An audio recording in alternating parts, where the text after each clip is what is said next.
Hello and welcome to the Brandon Smith Rugby channel here on YouTube. I hope you are doing very, very well. And as a Welshman, I am ecstatic as Wales have won 25-24 up at Murrayfield, getting a bonus point. And that's 2 wins out of 2 now for Wales. But here are 5 big talking points from the match. So be sure to subscribe if you're new here. If you're a Wales fan, you're going to want to subscribe for this one.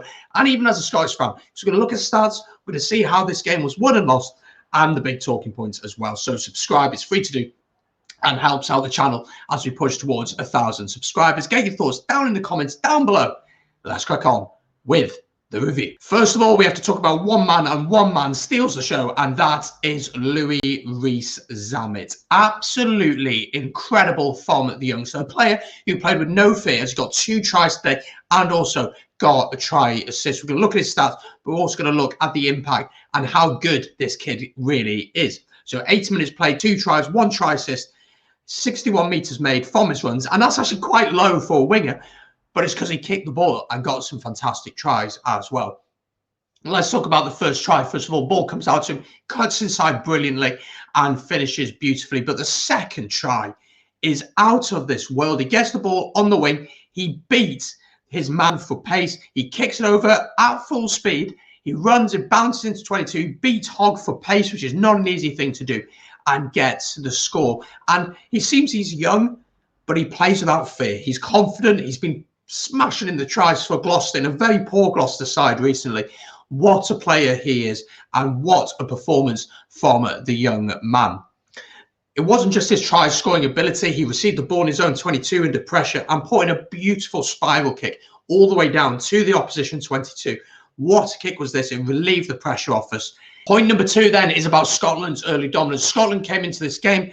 Wales, for the first 5 minutes or so, actually played pretty well, I thought. But Scotland got 2 early tries through Darcy Graham and Stuart Hogg. And really the defending for the Darcy Graham try was pretty shambolic.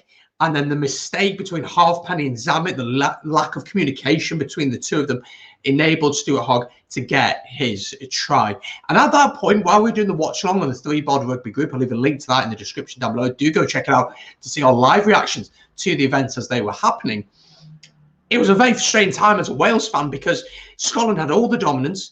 They were breaking through our tackles. They were getting over the gain line, and they were really dominating throughout the game. And that was a massive concern for me as a Wales fan because we're known for being a defensive and a physical side.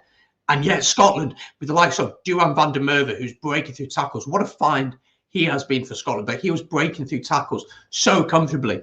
And I think we changed our tactics in the second half as we kicked a lot less to the likes of Hogg, to the likes of Darcy Graham, to the likes of Duhan van der Merwe. We kept ball in hand a lot more. But let's take a look at the stats of the overall game that would back the dominance Scotland had throughout this time. So overall, the possession, Scotland has 62% possession to Wales is 38. The territory there was 68% territory to Scotland. To Wales, we had 32%.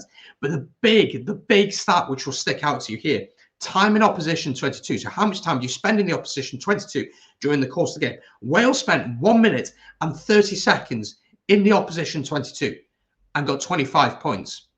Scotland spent 7 minutes and 33 seconds in the opposition 22. Wow. They spent a heck of a long time in the 22. And it's credit to Wales's defence, but it's also a question mark over Scotland's ability to finish tries. I'll be honest, I do think we, as Wales, were very lucky to get away with not having a yellow card. There were times when they were resetting the scrum 10 metres out. We were giving away countless penalties. I think we were really lucky to get away with not receiving a yellow card at some points in the game. But I think we were living on the edge. We were living on the line. But Scotland had opportunities to take the points, and yet they didn't take the points. They went for the corner. And so you have to question that. But Scotland were down to 14 men. And so it's not all doom and gloom for them. But them stats show that Scotland dominated the game and probably should have won this one. Talking point number 3 that I want to talk about has got to be about Callum Sheedy. Callum Sheedy came onto the bench with only 8 minutes into the second half, and poor old Bigger had not had the greatest game. He'd put a kick into the corner, which Duhan van der Merwe had caught. It was quite a poor kick. And it's not anything against Bigger, but Sheedy's a lot more attacking minded. And I think we needed that. Yes, Sheedy came on and missed a couple of kicks, but I want to focus on what else he did. He really took the game attacking wise. And for that pass into Tompkins, that Tompkins gets the offload off to Liam Williams, it is who gets the try. It's a really good option from Sheedy to open his body up there and get that pass through to Tompkins. And what there was there, Kieran Hardy came on as well. Shout out to him. Many people will know I'm probably the biggest fan of his, but I thought he did pretty well when he came on. But Sheedy took that attacking impetus. He ran with the ball a little bit more. Now, I don't think he should start against England, and I don't think he will, but it shows that he's very competent off the bench and that he can offer us something different. And I think that was a fantastic substitution by Pivac, and full credit's got to go to him. He's been under a lot of pressure, but we've got 2 wins from 2. I know it's against 14 men, but he's made changes when we needed. We were struggling at the scrum. He took Francis off. Leon Brown comes on and makes a bit of a difference in the scrum. But Sheedy certainly had a good game, apart from his kicking, I know. But he had a decent game. Point number 4 then has got to be about the red card. We've got to talk about this. 54th minute, Ferguson gets sent off for charging into the breakdown with no intent to wrap. Now, for me, it's 50-50. I can see why people would not think it's a red card, and I can see why people would think it's a red card.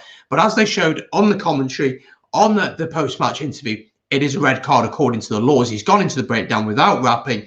He's had contact with the play. It may not be to the head, but he's had contact with the play. He's led with the shoulder. It's dangerous play. Now, I don't think it's intentional. It's nothing like the Omani one last week. It's nothing as serious as that. But it's dangerous play. It's foul play, and it is a red card. At the time, I was quite convinced that it wasn't, but having watched it back and thought about it and read the laws up, it is a red card, unfortunately, and that really changed the game. Would Scotland have won with 15 men on the park? Well, the way the game was going, you'd say yes, but you never know. You never know if they had that extra man on the park. But I thought Scotland coped really well with just 14 men on the park, and they'll take a lot of confidence going into their next game. So the final point, the big talking point of the match, the big moment of the match, was Owen Watkin's tackle on Duhan van der Merwe. The clock was red. The ball goes out to Duhan van der Merwe. He beats his man. And then you think he's doing, if he can get this offload off to Hogg, if he can get this pass off to Hogg, Hogg is in here and he's scoring. Without a doubt, Hogg is scoring. And yet with Owen Watkin, the Ospreys man, my region, the Ospreys man, gets that beautiful tackle on Duhan van der Merwe. And Duhan van der Merwe, just a quick word on him. How good is this guy? This guy maybe could get into the Lions team. I think he's that good. He's powerful, he's quick, he's dynamic. And they were so unlucky. They knocked the ball on here. Louis Vuitton collects it, and Kieran Hardy kicks it off. So there we go. Those are my big 5 talking points from this game as Wales beat Scotland 25 points to 24 up at Murrayfield. Let me know your thoughts down in the comments down below. Subscribe to the channel. I will be doing a live watch along for Ireland against France tomorrow. So that'll kick off about 2:45 here on the channel with kickoff of the actual game at 3 p.m. So do come and join us then. Thank you so much for watching. Enjoy the rest of your evening, and I'll see you tomorrow for the watch along.